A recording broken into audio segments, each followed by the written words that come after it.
குர்ஆன் ஓதுவதை டிவிலேயோ இல்லை மொபைல்லையோ இல்லை கம்ப்யூட்டர்லேயோ போட்டு விட்டுட்டு நம்ம தூங்கலாமா? இல்லை அந்த மாதிரி கிராத்துகளை நம்ம கேட்டுட்டு நம்ம இயல்பான வேலைகளை செய்யலாமா? இது குறித்த மார்க்கம் என்ன சொல்லுதுன்னு தெரிஞ்சுக்கலாமா? அஸ்ஸலாமு அலைக்கும் வரஹ்மத்துல்லாஹி வபரகாத்துஹு. இன்றைய காலகட்டத்தில் நம்ம வீடுகள்லையும் கடைகள்லையும் இந்த மாதிரி சூழ்நிலைகள் நிறைய பார்க்கப்படுது.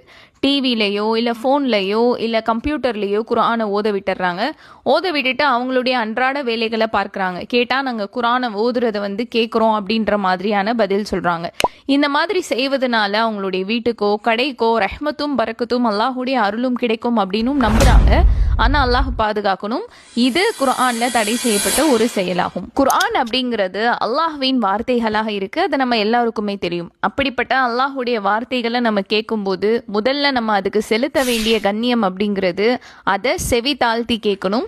இது அல்லாஹ் சுப்ஹானஹு வ தஆலா நபி ஸல்லல்லாஹு அலைஹி வஸல்லம் அவங்களுக்கும் ஒரு கட்டளையாக அறிவிச்சிருக்கான். குர்ஆன் ஓதப்படும் போது அதை செவி மடுங்கள், வாய் மூடுங்கள், நீங்கள் அருள் செய்யப்படுவீர்கள் அப்படின்னு அல்லாஹ் தன்னுடைய திருமறையில சொல்லியிருக்கான். எனவே இந்த மாதிரி டிவிலேயோ ஃபோன்லேயோ கம்ப்யூட்டர்லேயோ ஓட விட்டுட்டு நம்ம அன்றாட வேலைகளை பார்ப்பது அப்படிங்கிறது குர்ஆனை அவமதிக்கிறதுக்கு சமமாகும். எனவே இந்த தவறை செய்வதில் இருந்து நம்ம திருந்திக் கொள்வோம்.